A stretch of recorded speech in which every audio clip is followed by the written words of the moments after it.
What's up guys, just Messi here, welcome to a brand new video. Welcome to your daily dose of transfer gossip. Today is going to be Wednesday the 8th of June and we've got a fair amount of confirmed news to get through at the start. And as always, we have some juicy rumours to get into at the end guys. So as always, if you can smash 1,500 likes, that'd be absolutely awesome. If you're new to my channel, click that subscribe button for daily FIFA content. And in the comments below, let me your thoughts on today's rumours I should do in the next episode. And if you missed any of my previous videos, let me down below in that description box. Or alternatively, go onto my channel, have every single video there, including the transfers at 9 AM and the gameplay related ones or FIFA related ones at 9 PM guys. So, we can start with the very first confirmed one today, and it's not actually technically football related. That's going to be Tim Wiese, a goalkeeper that's German, played for Hoffenheim, but now he's officially gone to the WWE. So I'm not sure when his contract actually expired, but he has been on the last couple of FIFAs when I don't think he really should have been. And there's rumours and stuff. He was, I think he was training to be a wrestler, and now it's officially confirmed. He's actually gone to the developmental side of wrestling, for those that are interested. I will put a photo up as well.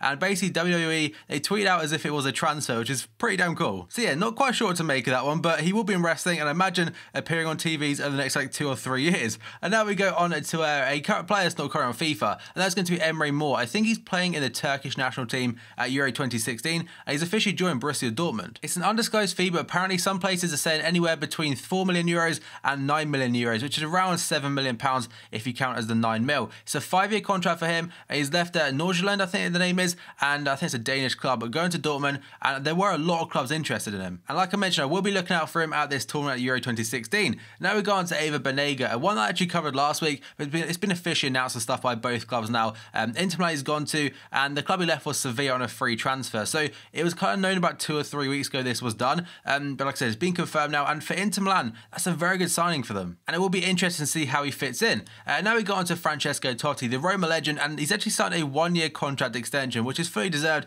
as towards the end of the season he kind of did contribute and put his own weight. There were reports earlier in the season that he was very unhappy of how Roma were treating him, being such a legend at the club and stuff, they weren't really playing him much, but now it's all worked out for him, and like I said, 25th season at AS Roma, that's absolutely mad. It's a quarter of a century at one club, which is crazy stuff. And now we go on to a player who is called Marcin Kaminski. He's a Polish centre-back and has joined Stuttgart. He has joined them from the Polish club at Lech Poznan on a free transfer on a 3-year deal. So the only reason I kind of remember Lech Poznan is the whole stuff against Man City basically, but Kaminski looks like an okay centre-back for just a 68 rated card. Now we got on to a guy, this guy is a giant by the way. I remember using him on FIFA 15, he's like 6'7" or something. That's going to be Simon Makianok. I think that's probably how you say it about that. He was on loan to Charlton last season, but now gone to Preston North End. He's owned by the Italian club Palermo, who I think just avoided relegation this year, and like I mentioned, he's an absolute monster of a man. On FIFA, very lanky, very slow and stuff, but he was actually quite fun to use last year. I linked him up in fact with Dybala, but Preston North End have got him on a season-long loan if I'm correct.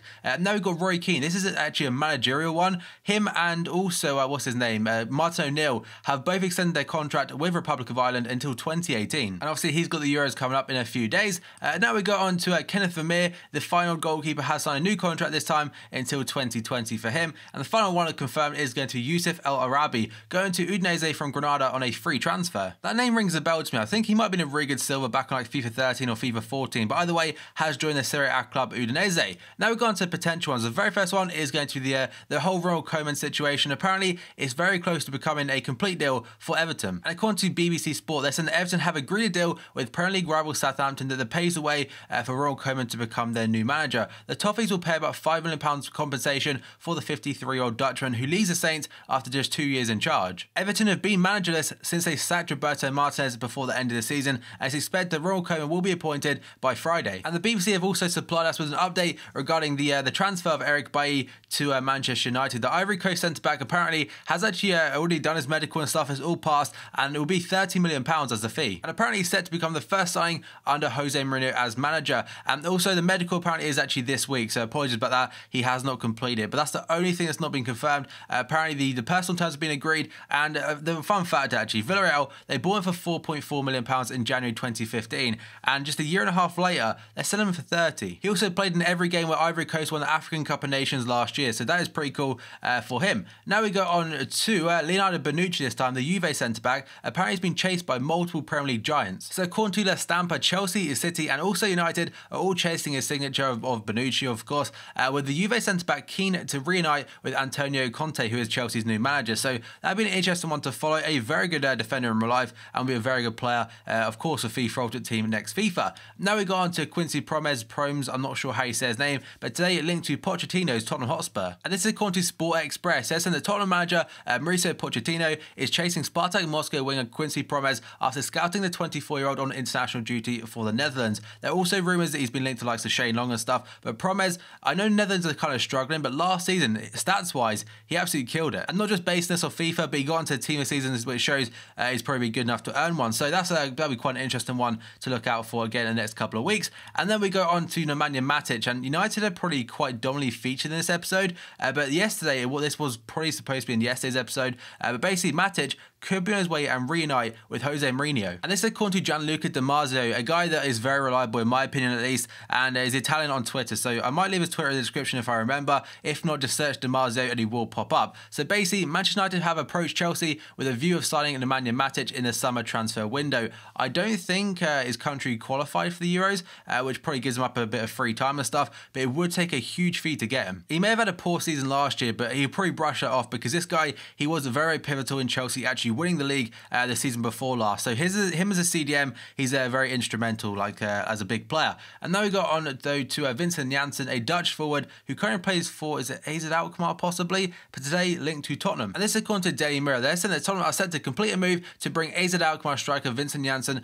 to White Hart Lane for around £12 million. So I remember this guy when England played Netherlands a few weeks ago, or about a month or so ago, in an international friendly. This guy actually scored against us, and apparently he's done very well for AZ this season. Now, yesterday, Tuesday the 7th, was supposed to be the big day we found out about Ibra's decision, but apparently it was just his clothing line. I mentioned in yesterday's video, it probably will be his clothes, and basically he's brought out a new clothing line with t-shirts and stuff, and that was his announcement. But there is a side point here. So this is according to Daily Telegraph. They're saying that Ibrahimovic's move to United is being held up while the Sweden international is paid a loyalty bonus by former club Paris Saint-Germain. So he's kind of getting some more pay and stuff from his old club, and that is technically, or apparently, why it's taken so long. But it still looks like he will become a Manchester United player on a hefty contract. And now we go on to Hector Bellerin, a player that's featured probably in the last 4 episodes, but now apparently it's actually good news for Arsenal. Apparently Arsene Wenger is said to offer him a new deal. And according to Daily Mirror, Arsenal is said to ward off interest from Barcelona and Man City in fullback Hector Bellerin by offering the Spain international a new contract, which would kind of suit him a little bit better, because obviously his breakout season was last year or half the year before that, and he's done very well since, become a Spanish international, and will probably want a wage that matches that. And now we move on to another Spanish fullback. This time it is going to be Azpilicueta of Chelsea. Apparently he's linked to Athletic Bilbao, and apparently they've stepped up their interest in the Chelsea fullback, with the Blues already weighing up replacements for him. So they've got Baba Rahman already, but I imagine they want someone else in, because this guy can play left back, he can play right back. I'm not sure where he stands with Conte, or whether Ivanovic is staying or not, blah blah. Just waiting to see on that one. And now we go on to John Stones, and this one, there's 2 parts to it. Daily Mirror are saying that Everton are going to refuse to sell him. Everton are standing firm over him, because last season obviously Chelsea really wanted him, £40 million, and they said no to that. But today, according to Daily Mirror, Everton will stand firm and refuse to sell John Stones this summer, despite interest from the Premier League's top clubs, and that includes any bids of even £40 million again. And I imagine at this point in time, John Stones is probably thinking Everton are getting a new manager in, which means Ronald Koeman, he could be great to work under, and he could kind of brush last season off and count it as just a little bit of a blip, because last season he wasn't very good, but neither were Everton as a team, and he definitely still has bags of potential there. Now we go on to another Everton player, Ross Barkley. It's the duo one. Apparently Everton are ready to offer him and also John Stones a new contract. They basically want him and Stones to stay because they want to build a spine around them, because they're 2 very good players, very young, lots of potential, and the fans kind of love them. So they will get big bids for them probably, because Barkley, the first half of the season at least, he was fantastic for them. The second half he kind of died down a little bit, but again Everton weren't fantastic. But Barkley, that'd be a big signing technically for them. Then we've got Martin Skrtel, where I really wanted to leave, but apparently Middlesbrough have turned him down. And the Express are saying that Middlesbrough have turned down the chance to sign Liverpool defender Martin Skrtel, with a 31-year-old now looking likely to still a switch to Turkish champions Besiktas. So it was linked they'd actually be joining for around £6 million, but now Turkey looks like the destination. As long as he's gone, I don't really mind either way. Now we're going to Mamadou Sakho. This one isn't a transfer, by the way. This is actually, obviously everyone's like, there's doping and stuff, he should be banned, but apparently he actually asked for the ban himself. So the chief medical officer and head of doping in the European football body, I'm not going to say his name spelling, so I can't pronounce it. He said that some substances cause an automatic suspension, others not, and in this case, the player wished to be suspended temporarily on his own will, and UEFA acceded that and accepted his request. The provisional suspension of the player ended on May the 28th, and he is now free to play for Liverpool or with France, although he's not selected to compete in the Euros. So he will be back for us next season, and it looks like he won't be getting a ban after all. He's not 100% clear yet, but there is apparently no set date as to when he'll find out, but it is likely that he's not done anything wrong, and UEFA, they kind of got it wrong. It says that Mamadou Sakho is not expected to face any further punishment save a fine. After it was revealed, the substance that is flagged by UEFA did not appear on the European body's list of banned substances at the time. He asked to be suspended as a precautionary measure in order to protect himself from potentially inflaming a possible permanent ban. At the time, he was not very clear of what he'd done wrong or if he was in the wrongdoing, but apparently he has not done anything. So that is good news for him. I imagine he will probably sue UEFA after like discrediting his name and everything like that. And now we go on to Gonzalo Higuaín, another Liverpool-based one this time, and apparently there are pictures I'll show you on your screen. Jurgen Klopp was spotted with Higuaín's agent and his brother at the match yesterday at the Copa America. Well, the match on Monday night, sorry, because you'll be watching this on Wednesday. Basically says the Liverpool boss Jurgen Klopp has been pictured with the agent and brother of Higuaín at Argentina's Copa America clash against Chile in California on Monday night. He has been tenuously linked with a move to Liverpool in the last week, with Klopp citing alongside his brother. Obviously that'll add fuel to the fire and the reports and stuff like that. And also apparently beIN Sports is saying that Liverpool were interested just before these pictures were taken. They made a claim that Higuaín would be leaving very soon in an article about Hector Herrera potentially going to Napoli. So that one, I mean, nothing's confirmed. It's just pictures as of right now, but whether it has anything in the backing of it, we'll have to wait and see again. The actual quote, by the way, says the deal should be completed within 2 weeks' time, pending Napoli's sale of Higuaín to Liverpool, which should go through very soon. So that one, again, make of it what you will. I personally won't get too excited yet until we actually see Liverpool tweet him out and he's leaning on stuff at Anfield, or Melwood, sorry.